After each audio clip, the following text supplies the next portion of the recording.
warm, dank spring night, we stumble across a pond with thousands of frogs mating, calling out in their joy and ecstasy.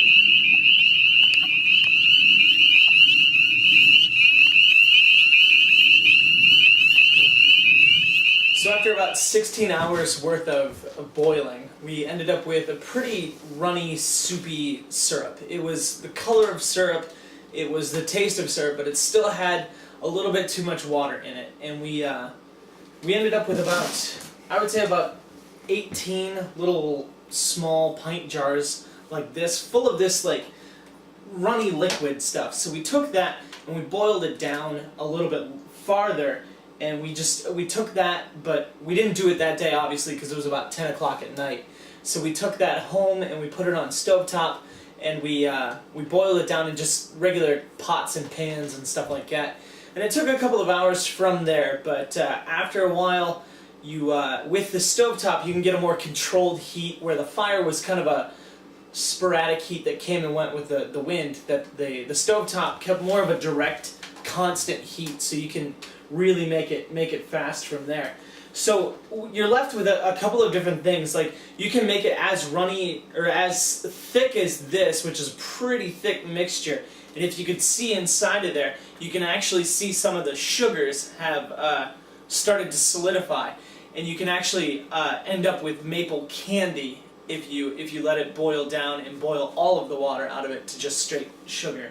But then you get into more more liquidy stuff like this batch right here. It's got a pretty good consistency. This is about the consistency you want. But as you can see, there are some differences in colors. Like, that right there is pretty dark, where this one is a little bit lighter. And you run into... maple syrup is graded on a scale of the color of amber that it is, where this would be kind of a light amber color, and it goes all the way down to about this, which would be close to a dark amber in color.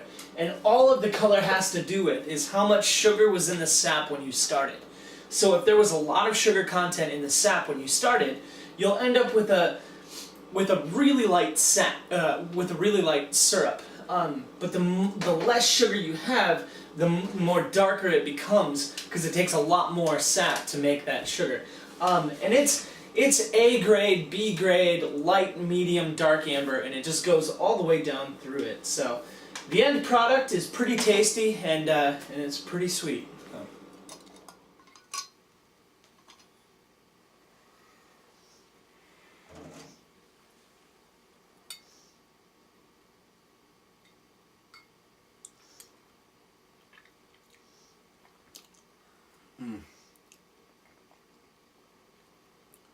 Now that truly is delicious. But what really makes it satisfying is the work and the community and just the learning that went into it, the whole process. You know, I'm a firm believer that the process is always more important than the result. And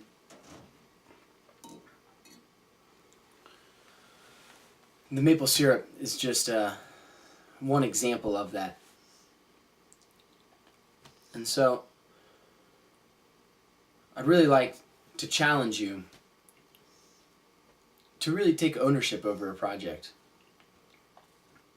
You know, it seems like a lot of times today in our lives, everything is so segmented. You know, we're involved in a part of something. We're involved... Come back here, bud.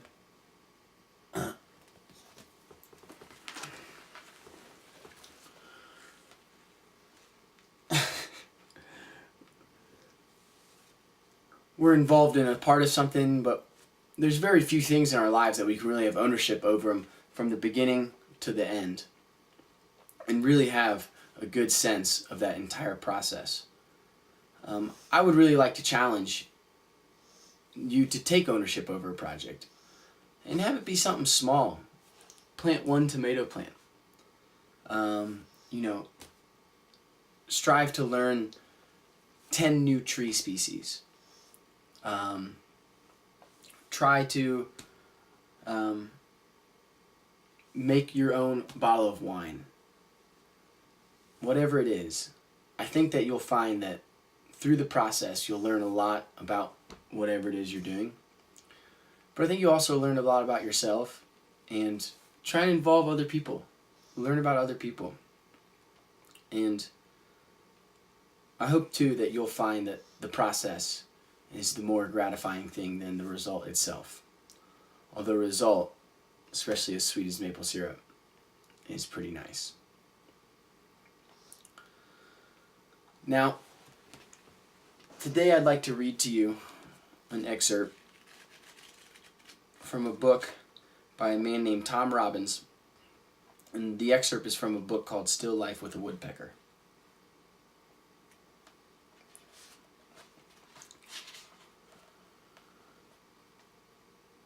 In terms of hazardous vectors released, the transformation of ideas into dogma rivals the transformation of hydrogen into helium, uranium into lead, or innocence into corruption. And it is nearly as relentless. The problem starts at the secondary level, not with the originator or developer of the idea, but with the people who are attracted by it, who adopt it, who cling to it until their last nail breaks, and who invariably lack of the overview, flexibility, imagination, and most importantly, sense of humor, to maintain it in the spirit in which it was hatched. Ideas are made by masters, dogma by disciples, and the Buddha is always killed on the road. There is a particularly unattractive and discouraging common affliction called tunnel vision, which, for all the miseries it's caused, ought to top the job list at the World Health Organization. Tunnel vision is a disease in which perception is restricted by ignorance and distortion by vested interest. Tunnel vision is caused by an optic fungus that multiplies when the brain is less energetic than the ego. It is complicated by exposure to politics.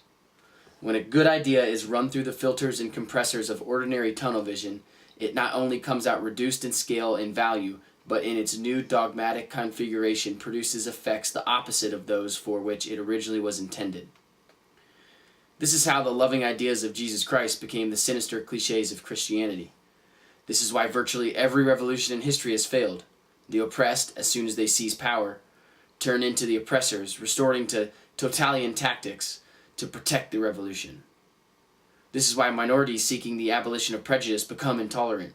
Minorities seeking peace become militant. Minorities seeking equality become self-righteous. And minorities seeking liberation become hostile.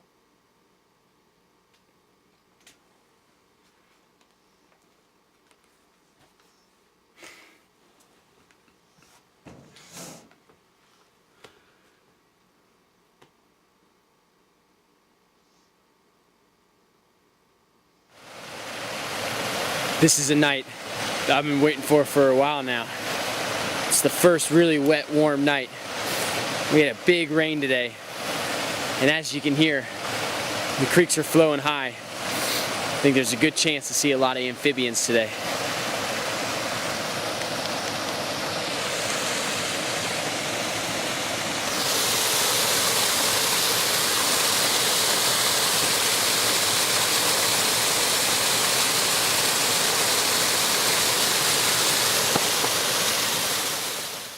Now, this first frog that you're going to see in this next clip is the northern green frog. Now, the northern green frog is probably the most abundant frog in Ohio, and they're very aquatic. They spend most of their time in the ponds, as you'll see.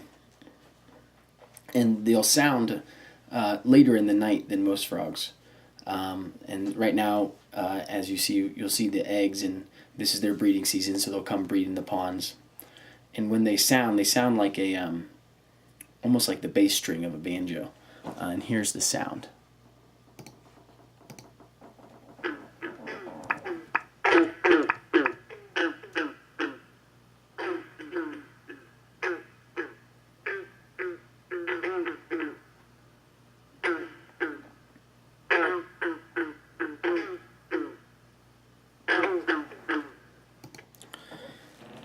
Now, the northern green frog is often mistaken for the American bullfrog.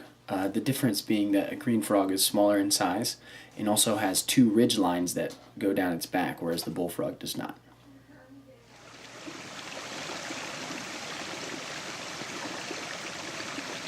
Now we're down here at one of the pools And these frogs are just everywhere. They're down here mating.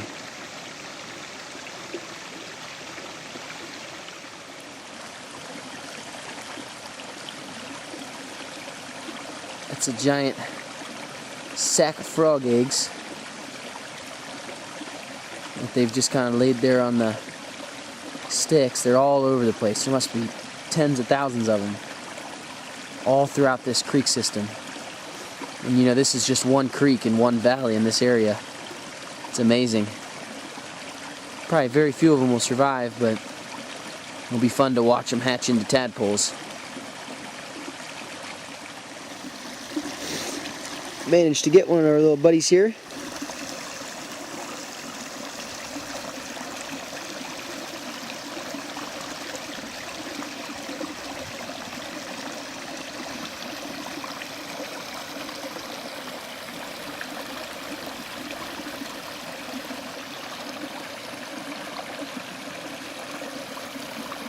We'll let him go again.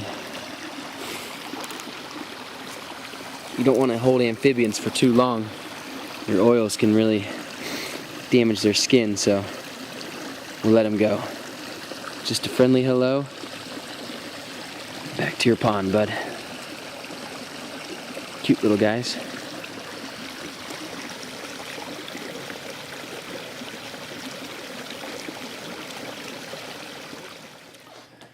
The next frogs you're going to hear are the spring peepers. The spring peepers are the first frogs usually to come out in the spring and really mark the arrival of spring. And they come to the pools to mate and then go back into the woods after mating season and are rarely seen again. And they're tiny. You'll see in a clip, there's a very brief clip of a spring peeper in my hand, and you can see just how small they are. They could fit on a dime. I think also mixed in this chorus are a few western chorus frogs, which are also seldom seen, but can be heard, I believe, in this clip. We've left the valley now, and we're up at a wooded pond. And you can hear the chorus in the background. It's incredible. It's so loud. There must be thousands of frogs. There's so many of them just surrounding you, you have no idea where the sound's coming from.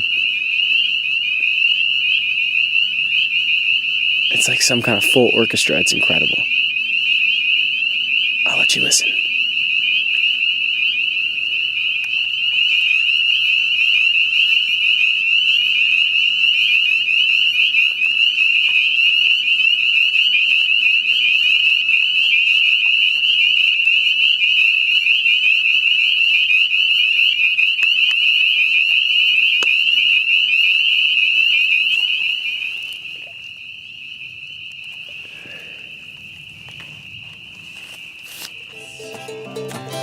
Going where the trees that flows like gold it does. Going where that trees that flows like gold, and I ain't gonna be treated this way.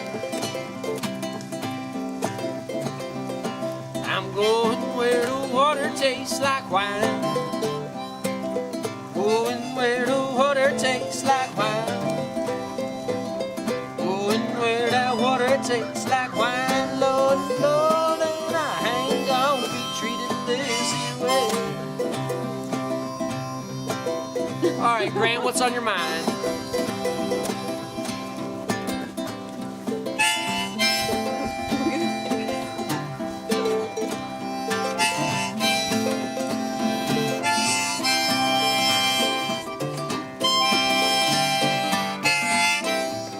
Take it again.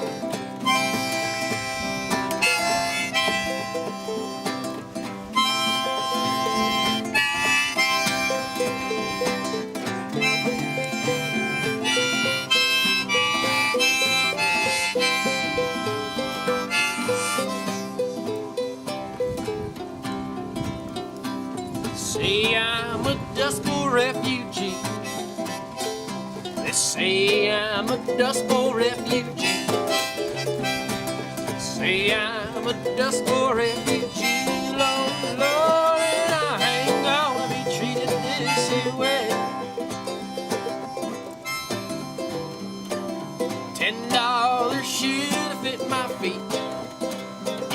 a $10 shoe to fit my feet. $10 shoe to fit my feet. Lord, Lord, and I ain't gonna be treated this here way. Your $2 shoe hurts my feet. Your $2 shoe hurts my feet. Your $2 shoe hurts my feet. Lord, Lord, and I ain't gonna be treated this here way. Going down the road feeling bad. Going down the road feeling bad. Going down the road feeling bad. Lord, Lord, and I ain't gonna be treated this here way.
Now, following this quote, there's going to be a chorus of spring peepers, and also in the background you can hear the call of barred owls and then the yips of some canines.